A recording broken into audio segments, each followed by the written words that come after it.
میرے ساتھ بہت سارے لوگ نا تصویریں کھنچواتے ہیں، حالانکہ میں زیادہ قائل نہیں فوٹو کا، شاید آج تک میں نے ڈیمانڈ نہیں کی کہ میری فوٹو کھینچو، اور ہو سکتا ہے مطلب یہ کنفرم نہیں، لیکن میری دانش بینش میں ایسا نہیں کہ میں نے کبھی اپنے ہاتھ سے فوٹو بھی کھینچی ہو، مزاج نہیں، طبیعت نہیں، دلچسپی نہیں۔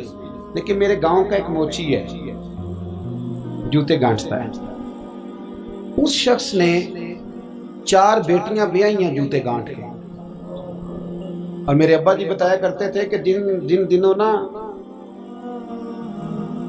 دھیلا چونی جوتا گانٹنے، اب تو جوتے کوئی گنڈواتا ہی نہیں، اب تو گانٹنے کا رواج نہیں، اب تو بچے نئے ہی لیتے ہیں۔ تو جوتا گانٹنے کے لیے جب اس کو دیتے تھے تو چونی اگر اس کی ہوتی تھی نا تو اس کو کہتے تھے نا روپیہ تو رکھ لے، تو کہتا کیوں رکھوں جی، میری چونیاں تو میں نے چونی لے لی، اور ناراض ہو جاتا تھا۔ 4 بیٹیوں کی شادی کی ہے اس نے، پھر اللہ نے اسے عمرہ بھی کرایا، اور آج بھی وہیں بیٹھا ہے۔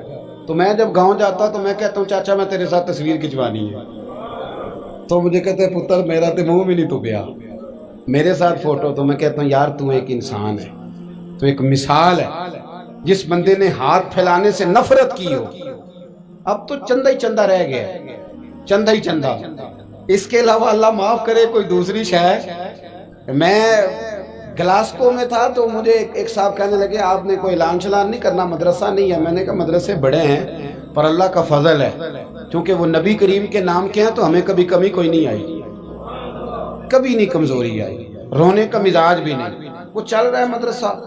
تو میں نے کہا آپ کیا سمجھتے ہیں جو یہاں آیا ہے وہ چندے لے نہیں آیا ہے؟ کیا مزاج آپ لوگوں نے بنا لیا، اس سے نکلیں۔ وہ بھی کوئی قومیں ہوتی ہیں جو ہر وقت ہاتھ پھیلا کے رکھتی ہیں۔ قرآن مجید نے صحابہ کی تعریف کی، لا یسألون الناس الحافا، وہ لپٹ لپٹ کر سوال نہیں کرتے۔ یہ صحابہ صفا کی بات کی قرآن پاک نے، لپٹ لپٹ کر سوال، خبردار تھوڑے پہ گزارا کرنا سیکھو، عزت کی زندگی جیو گے۔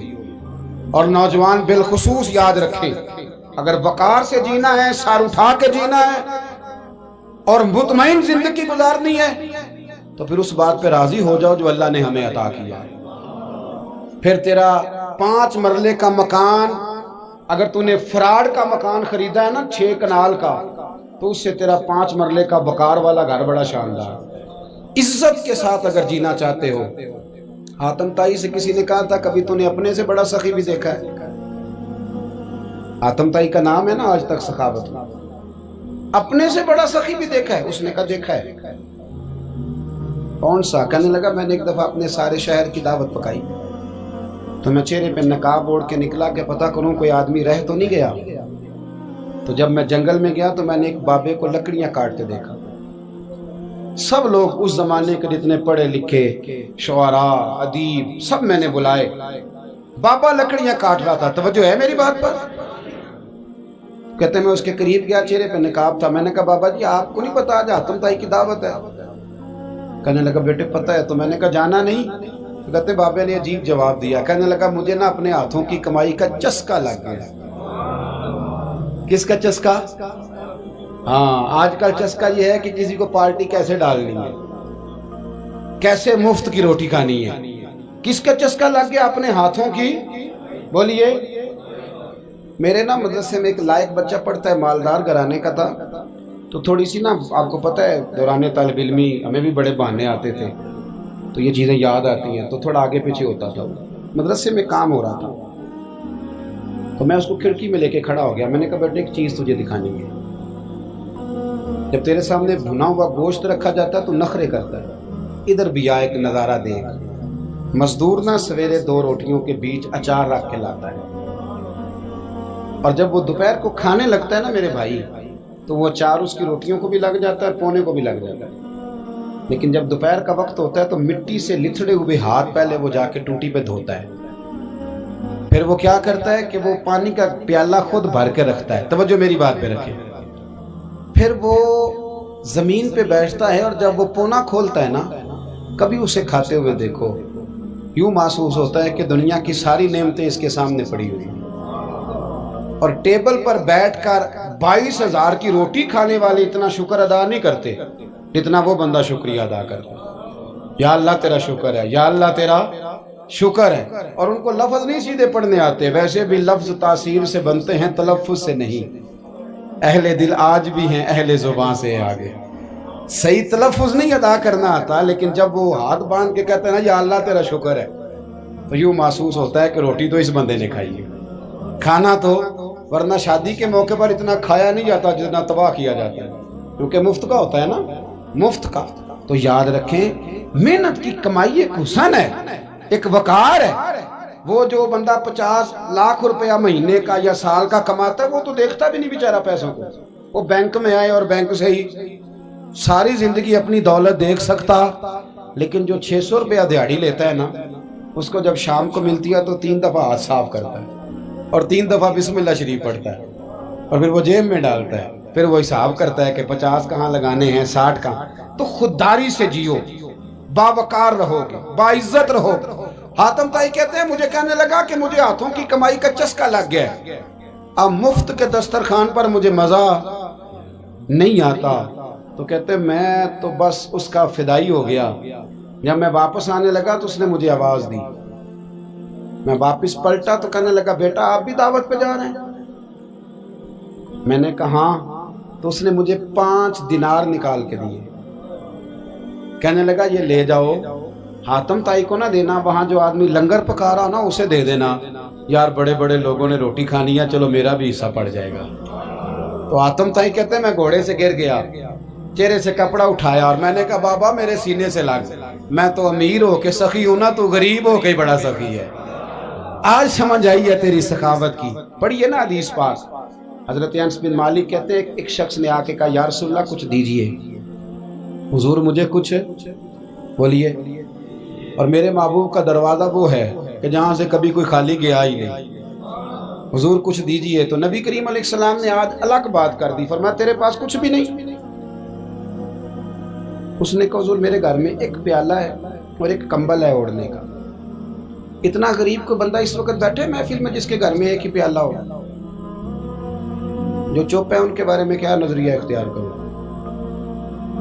کوئی ایسا غریب جس کے گھر میں ایک ہی پیالہ ہو، صرف ایک ہی کمبل ہو. لیکن یہاں بیٹھے میرے سمیت ہر تیسرے بندے کو آپ پوچھ لیں کہ حالات کیا ہیں تو کہے گا دعا کرو.